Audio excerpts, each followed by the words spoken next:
Por la señal de la Santa Cruz de nuestros enemigos, líbranos, Señor Dios nuestro, en el nombre del Padre, y del Hijo, y del Espíritu Santo. Señor mío y Dios mío, creo firmemente que estás aquí, que me ves, que me oyes. Te adoro con profunda reverencia. Te pido perdón de mis pecados y gracia para hacer con fruto este rato de oración. Madre mía Inmaculada, San José, mi Padre y Señor, Ángel de mi guarda, intercede por mí.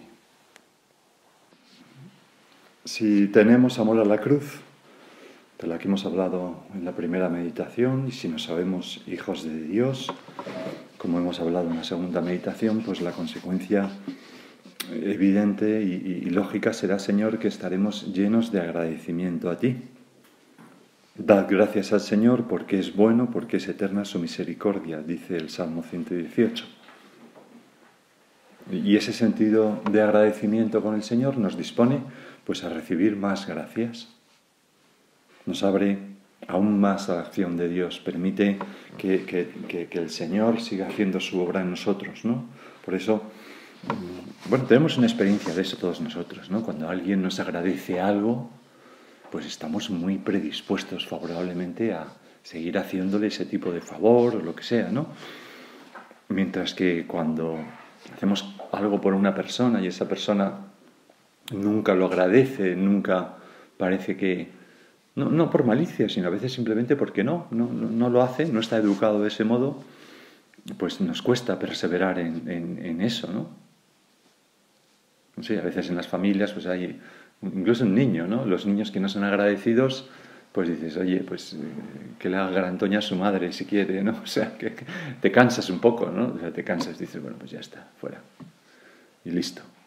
Y es una de las cualidades de bien que es tan preciso, ¿no? Meter en el alma de los niños. ¿Por qué? Porque los adultos les tratarán mejor.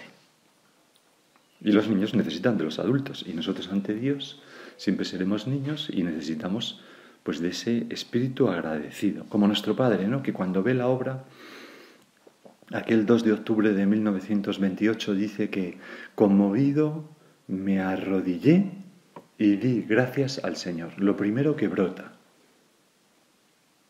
la adoración y la acción de gracias.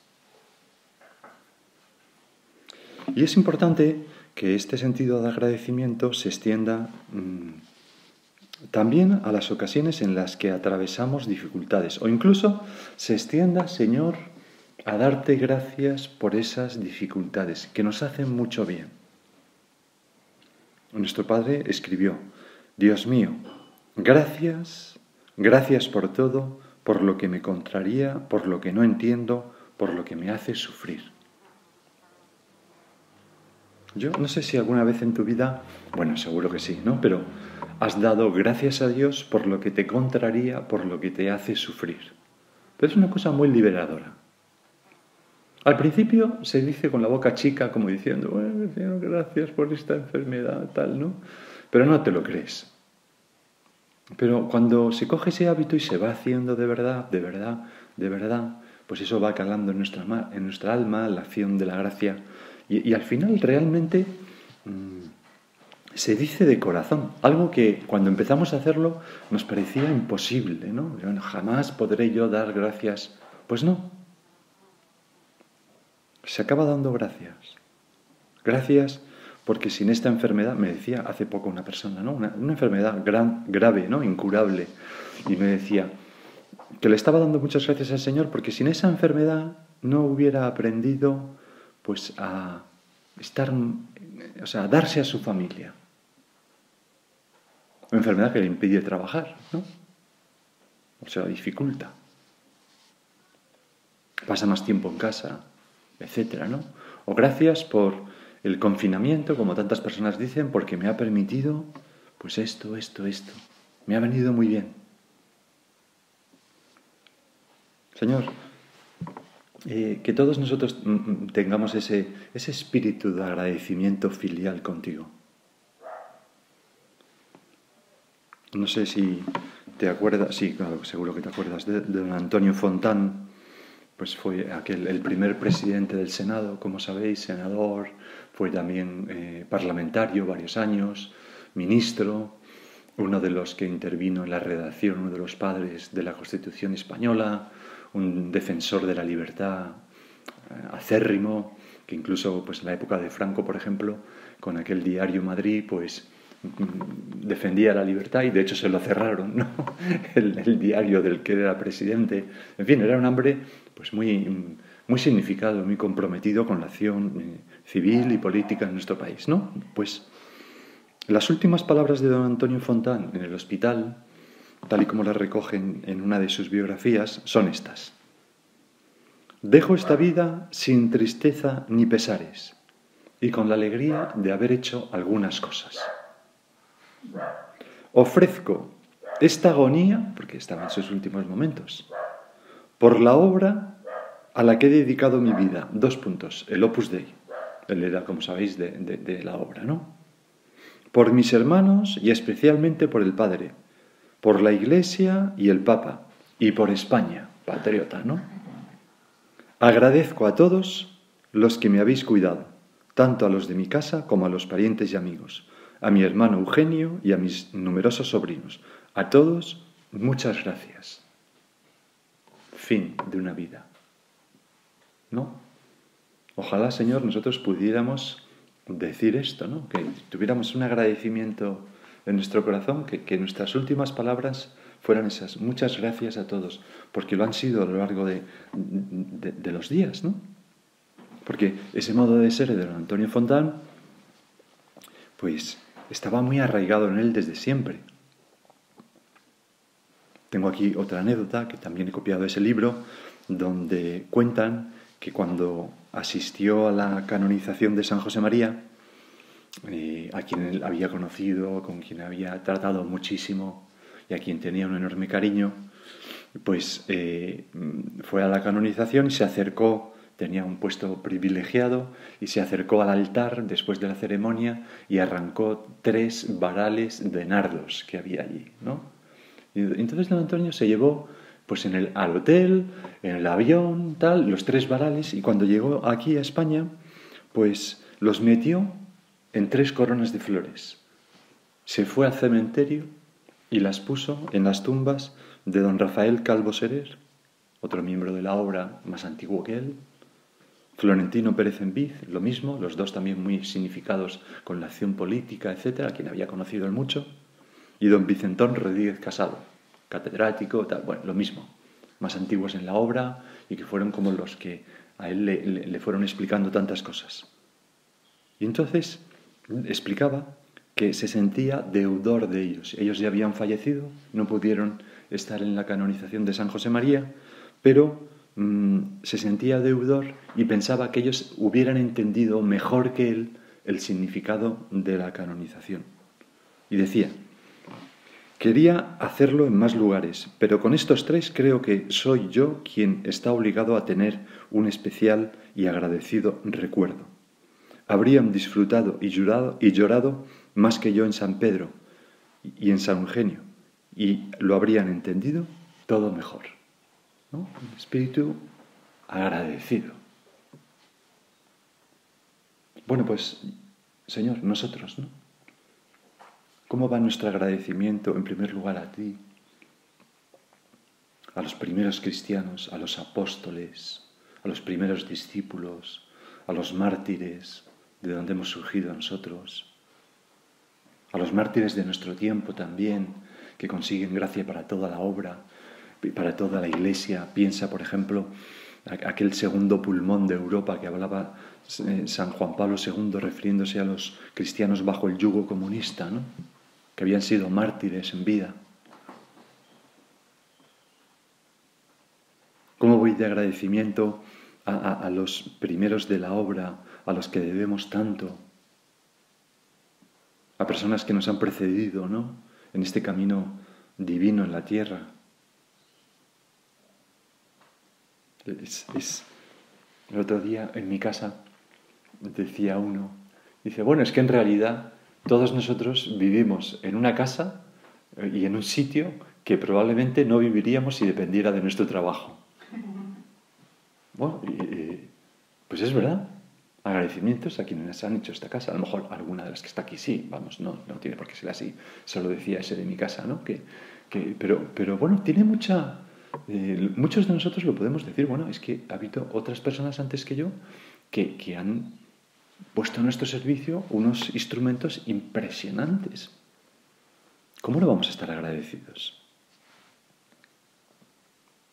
Chesterton, en su autobiografía, un hombre en proceso de beatificación, ¿no? Decía, es la idea principal de mi vida. No diré, el agradecimiento está hablando. No diré que es la doctrina que he enseñado siempre, porque él es converso, ¿no? Al principio pues era más. Sino la que siempre me hubiera gustado enseñar. Es la idea de aceptar las cosas con gratitud y no como algo debido. ¿No?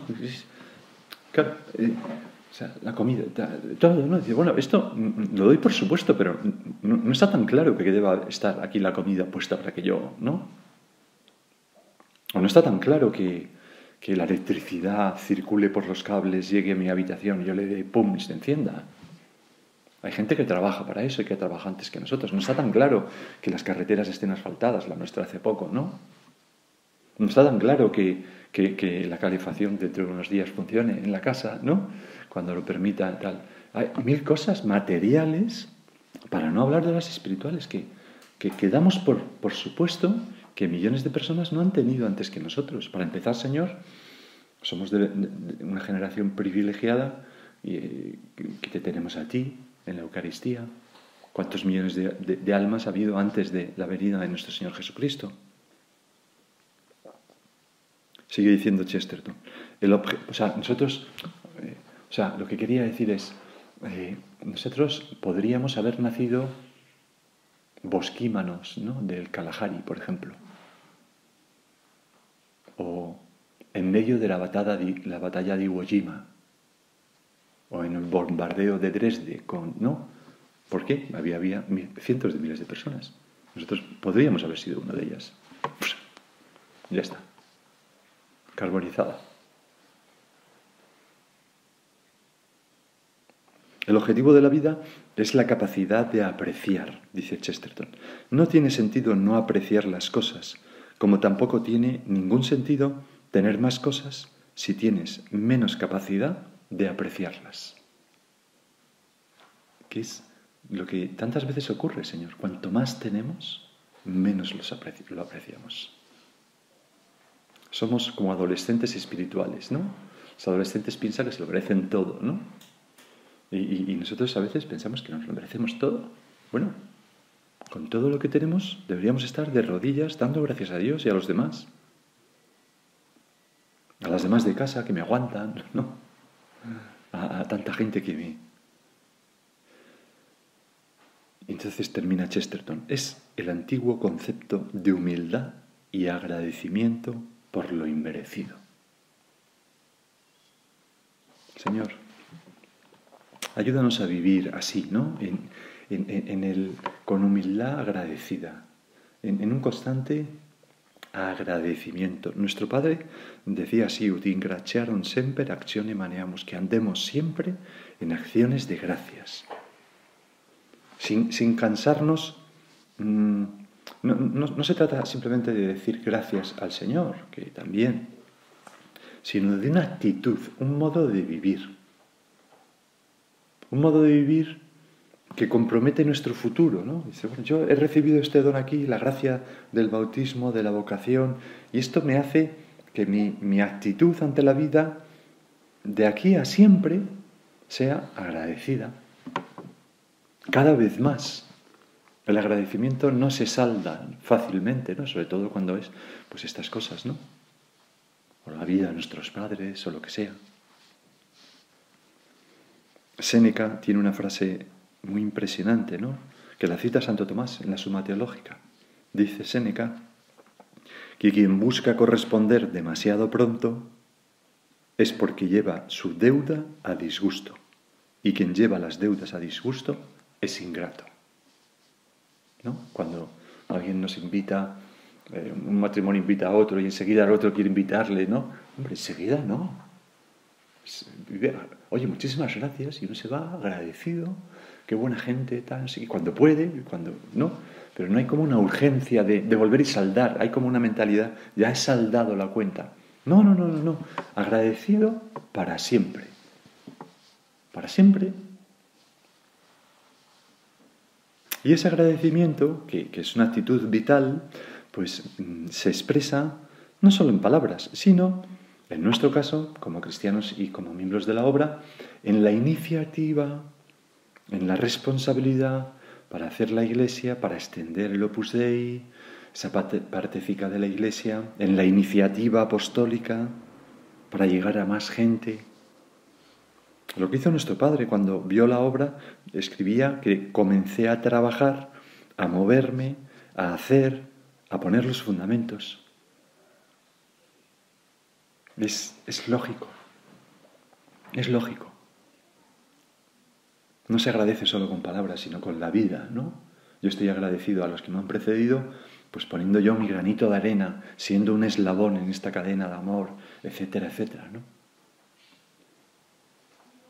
Recuerdo una vez una conversión de una madre, ¿no? Que me decía llorando, se convirtió cuando se dio cuenta de que su hija adolescente se alejaba enormemente de la Iglesia y con una conducta extraña. Entonces ella se convirtió y llorando me decía, yo me doy cuenta que he recibido un tesoro de mis bisabuelos, mis abuelos, mis padres, y que yo no he sabido agradecerlo. Porque he vivido sin ir a misa de muchos domingos. He dado mal ejemplo a mis hijos. Esto no sé cuánto. Y ahora mis hijos no son cristianos. Decía, me siento una traidora a lo que he recibido. Y no le faltaba una parte de razón. Pues Señor, nosotros queremos ser personas agradecidas. Lucas cuenta cómo en uno de tus discursos exclamaste, he venido a prender fuego en la tierra y ojalá estuviera ya ardiendo. Tengo que pasar por un bautismo y qué angustia hasta que se cumpla. ¿Pensáis que he venido a traer al mundo paz? No, sino división. Una división que es consecuencia de que unos aceptan el amor y otros no, ¿no? ¿Pensáis que he venido a traer al mundo paz? No, sino división. En adelante, una familia de 5 estará dividido, 3 contra 2 y 2 contra 3, estarán divididos. El padre contra el hijo y el hijo contra el padre y tal, bueno, todo esto.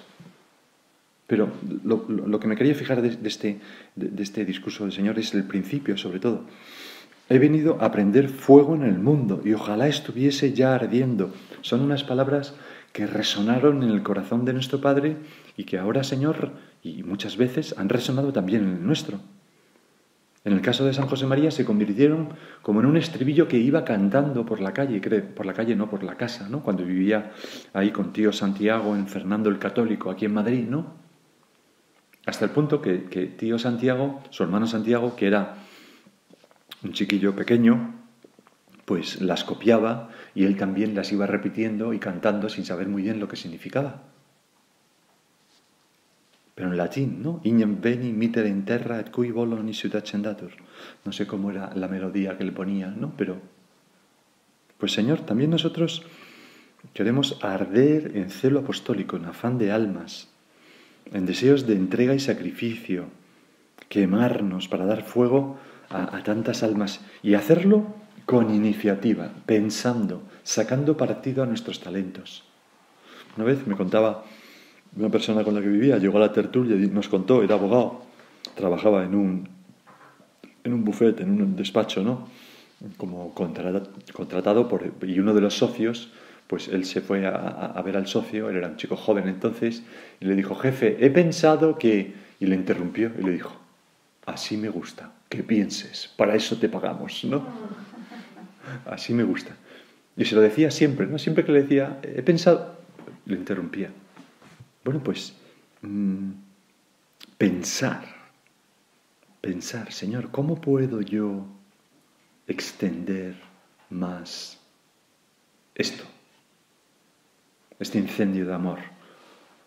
He venido a prender fuego en el mundo y ojalá estuviera ya ardiendo.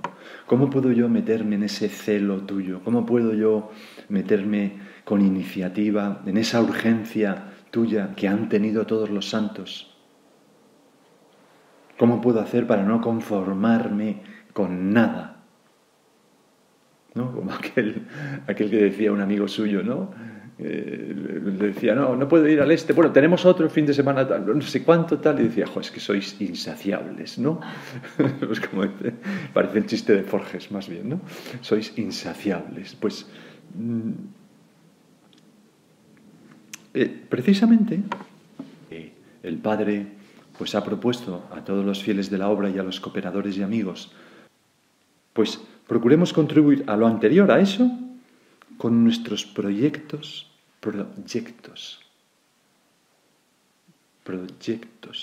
Me proyecto. Aquí no hay nada y ahora empieza a verlo. Apunto, me dirijo. No es con la atención de... No. Con mis proyectos. Presente, cero, futuro, infinito. O sea, algo que empiezo. Con nuestros proyectos de impulso y a iniciativa apostólica, dejándonos inspirar por el Espíritu Santo. ¿Cuántas veces, Señor, nosotros venimos a nuestra oración y te preguntamos, ¿qué más puedo hacer, Señor? ¿Qué podría hacer para? ¿Cómo puedo yo empujar? Dime algo. Se lo pedimos ahora al Señor. Y fruto de nuestra oración, a todos nos ha pasado, ¿no? Pues si nos ocurre una idea, nos lanzamos. A veces se nos ocurren demasiadas ideas. Nos lanzamos y nos la pegamos en 4 y tenemos que, ¿no?, retroceder, cerrar filas y volvemos. Pero retrocedemos para volver a intentarlo, ¿no? No nos quedamos ya aconejados ahí. Dejándonos inspirar por el Espíritu Santo. Entonces dice la intención mensual. Desarrollando los propios talentos allí donde estamos. Lo que se nos da bien a nosotros. O lo que nos interesa. O lo que nos preocupa. Desarrollando los propios talentos allí donde estamos, somos fermento cristiano. Él es el Señor de la historia y cuenta con nosotros para renovar el mundo. Señor, ¿yo qué talentos tengo? ¿Qué puedo hacer donde estoy? ¿Qué se me da bien? Son preguntas que están muy relacionadas con nuestra misión apostólica, con nuestro ser Opus Dei. Aquello que nuestro Padre decía, que nosotros no tendremos que actualizarnos al correr de los tiempos, porque estamos en la misma génesis del correr de los tiempos. Estamos ahí, nosotros somos los que avanzamos, los que estamos en nuestro tiempo. Que no le quitemos la razón a nuestro Padre. Y a lo mejor, pues voy a montar, a mí me gusta el tenis, ¿no? Y juego al tenis, tal, no sé qué, tengo un terrenito por ahí, tengo unos amigos, voy a montar un club de tenis y, bueno, el club de tenis va a empezar con una charla, yo qué sé, no tengo ni idea, ¿no? Pero, vamos, el otro día, no sé si habéis ido a Puy du Fou, creo que se llama así, ¿no? Puy de Fou, ¿no? Puy de Fou, perdón. Bueno, en Puy de Fou yo fui a la inauguración, al espectáculo de noche que hubo, me invitaron porque, bueno, por diversas, pues mi cuñado es quien lo ha construido y luego el marido de una persona que yo conozco, pues es el que lo dirige la cosa comercial y tal. El caso es que fui con varios. Bueno, pues allí, pues hay una capilla, una ermita, donde durante la construcción se decía misa cada día. Pues si a ti te gusta hacer parques temáticos de historia, pues hazlos, pero mete ahí, ¿no? Lo que dice aquí, dice, desarrollando los propios talentos allí donde estamos, somos fermento cristiano. Lo que sea.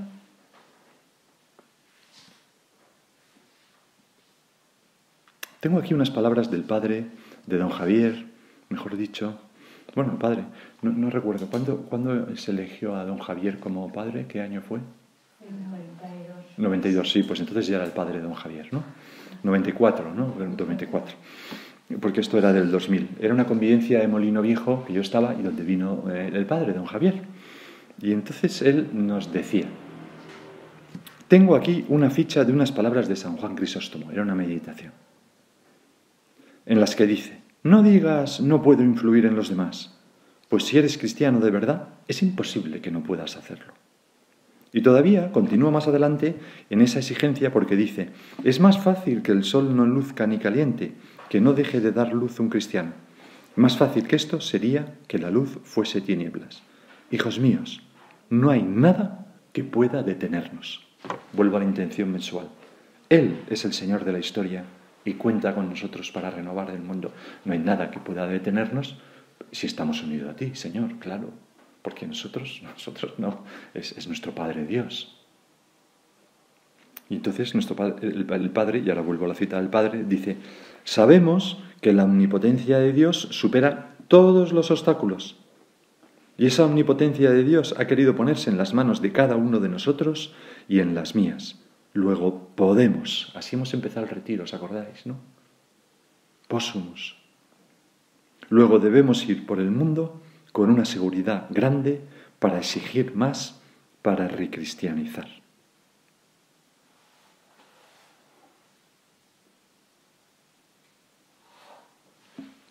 En fin, vamos a terminar aquí. Tengo como otro punto, pero si lo empiezo no vamos a terminar ahora. Vamos a dejarlo aquí. Esa iniciativa tiene mucho que ver también con la alegría interior, el encendimiento interior que espontáneamente se manifiesta allí donde estamos. Me gustó muchísimo leer en aquella biografía de don José Luis Múzquiz, Echando Raíces, una anécdota en la que se cuenta que un amigo de don José Luis, uno de los 3 primeros sacerdotes del Opus Dei, como sabes, comentaba, cada vez que me encuentro con él, puedo sentir su alegría. Cuando te mira, le brillan los ojos de un modo especial. Tiene una alegría propia interior. Lo que decía San Juan Crisóstomo, ¿no? Es imposible que un cristiano no dé luz y calor. Más fácil es que el sol no caliente. Si nosotros tenemos el amor de Dios, si nos sabemos hijos de Dios y eso inunda de alegría nuestra alma, es imposible que no nos salga por los ojos. Y de hecho nos sale. Y por eso pues hay tantas personas que se acercan a la labor apostólica, a los círculos, y que vienen ¿verdad?, a los retiros. ¿Por qué? Porque notan eso. Que es algo que viene de ti, Señor, no que generamos nosotros. Pues vamos a acudir a nuestra Madre. Le pedimos, y es algo que es consecuencia de vivir con agradecimiento también, ¿no? La persona agradecida tiene como la conciencia de haber recibido un gran don y eso le alegra. Agradecimiento y alegría siempre van unidos y se les nota. Pues vamos a pedir a la Virgen ese espíritu de agradecimiento como el que ella tuvo, ¿no? Y que se nos muestre en los ojos y también en forma de iniciativa. Te doy gracias, Dios mío, por los buenos propósitos, afectos e inspiraciones que me has comunicado en esta meditación. Te pido ayuda para ponerlos por obra. Madre mía Inmaculada, San José, mi Padre y Señor, Ángel de mi guarda, interceded por mí.